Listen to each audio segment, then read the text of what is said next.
Hi friends, ഇന്നൊരു പൊതിച്ചോറ് കിട്ടണേ കേട്ടോ. ഞാൻ മോളെല്ലാ ദിവസവും ബഹളമാണ്, എനിക്ക് മാത്രം പൊതിച്ചോറ് ഉണ്ടാക്കണം. ഹസ്ബൻഡിന് ഓഫീസിൽ കൊണ്ടുപോയി പൊതിച്ചോറ് എടുക്കാറുണ്ട്. അതിലെ മൂത്താൾ ഹോസ്റ്റലിലൊക്കെ പോകുമ്പോൾ ഞാൻ പൊതിച്ചോറ് കൊടുത്ത് വിടാറുണ്ട്. അപ്പോൾ എനിക്ക് വേണം ഉമ്മീന്ന് പറഞ്ഞിട്ട്. അപ്പോൾ ഇന്ന് ശനിയാഴ്ചയുമല്ലേ, അപ്പോൾ എല്ലാവർക്കും എടുക്കുന്നത് ഞാനും മോള് മാത്രമേ ഉള്ളൂ.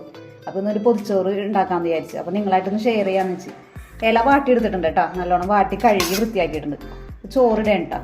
എനിക്കും മോൾക്കും കൂടി ആയിട്ടെന്ന് ഉച്ചക്ക് ഞങ്ങൾ രണ്ടുപേരും കൂടി ഇരുന്ന് കഴിക്കും. ചോറ് കുറച്ച് അധികം കൂടെ ഉണ്ട്.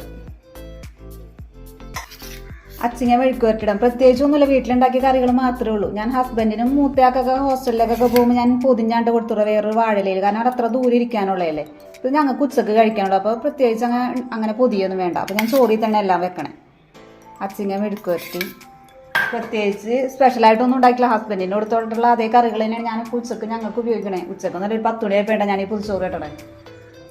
നല്ല ചെറിയ മത്തി ഫ്രൈ ആണിട്ടത്, അത് വെച്ച് കൊടുക്കാം. ഇവിടെ ഞങ്ങളുടെ ഉച്ചയൂണി കണ്ടിട്ടുണ്ടാവും എല്ലാവരും. എല്ലാ ദിവസവും മത്തി ഫ്രൈ ഉണ്ടാവും. മോൾക്ക് ഭയങ്കര ഇഷ്ടമാണ് മത്തി. വേറെ മീൻ അങ്ങനെ കഴിക്കില്ല. അതുകൊണ്ട് ഞാൻ എല്ലാ ദിവസവും മത്തി മേടിച്ച് ഫ്രൈ ചെയ്ത് കൊടുക്കും. അപ്പോൾ മത്തി വെച്ചിട്ടുണ്ട്. പിന്നെ ഇവിടെ ഉള്ളിയും മുളകും ചമ്മന്തിയാണ് ഇഷ്ടം. ഉള്ളിയും മുളകും നല്ലോണം മൊരിച്ചെടുക്കണം. തേങ്ങാ ചമ്മന്തിനേലും കൂടുതൽ ഇഷ്ടം അതാണ് ഇവിടെ എല്ലാവർക്കും. അപ്പോൾ ഞാൻ അത് എടുത്തിട്ടുണ്ട് കേട്ടോ. കുറച്ചത് ഒരു മുട്ട പൊരിച്ചും വെച്ചിട്ടുണ്ട്. പൊതിച്ചോറിൽ മുട്ട നിർബന്ധമാണല്ലോ. വെള്ള നാരങ്ങാച്ചാറ്, ഇതിൻ്റെ വീഡിയോ ഞാൻ ഇട്ടിട്ടുണ്ട്. എല്ലാവരും പോയി കാണണം കേട്ടോ. വെള്ള നാരങ്ങാച്ചാറിൻ്റെ നല്ല കയ്പില്ലാത്ത നല്ല ടേസ്റ്റ് ആയിട്ടുള്ള ഒരു വെറൈറ്റി നാരങ്ങാച്ചാറ്. മസാലയൊന്നും അധികം ഇല്ലാത്ത, പൊടികളൊക്കെ കുറവായിട്ടുള്ള. അപ്പം നമുക്കിനി പൊതിച്ചോറ് കേട്ടോ.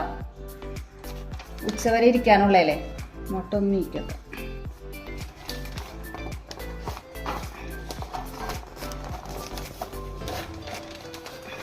പൊതിച്ചോറ് കെട്ടി ഇപ്പോൾ നല്ല എക്സ്പേർട്ടായി ഞാൻ. ആദ്യമൊന്നും എനിക്ക് അറിഞ്ഞുകൂടാ. ദിവസവും ഹസ്ബൻഡിനും മോൾക്കും ഒക്കെ കെട്ടി മോളിടക്ക് ലീവിന് വരുമ്പോൾ കെട്ടി എക്സ്പീരിയൻസ് ആയി.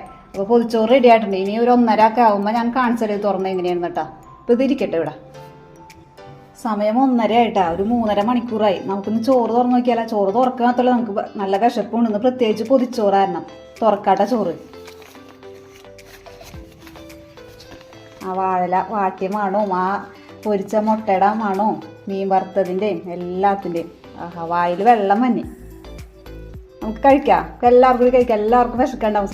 1:30 ആയില്ലേ, എല്ലാവർക്കും വിശക്കണ്ടാവും. ഇപ്പം ഞാനൊരു പിടി മൂക്ക് വാരി കൊടുക്കട്ടെ കേട്ടോ. ആ മുട്ട വറുത്തതും പയറ് മെഴുക്കുവരട്ടി മീനും അച്ചാറും ചമ്മന്തിയും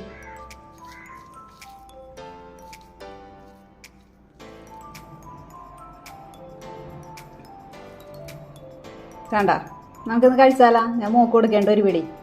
അപ്പം എല്ലാവരും ഉച്ചൂണ് കഴിക്കട്ടാ. അപ്പം എല്ലാവരും ഇങ്ങനെയൊക്കെ ഉണ്ടാക്കി വെക്കാം. എൻ്റെ വായിൽ വെള്ളം വന്ന് പറയുമ്പോൾ. അപ്പം ഞാനിത് വീഡിയോ വൈൻഡപ്പ് ചെയ്യാം കേട്ടോ. Okay, by.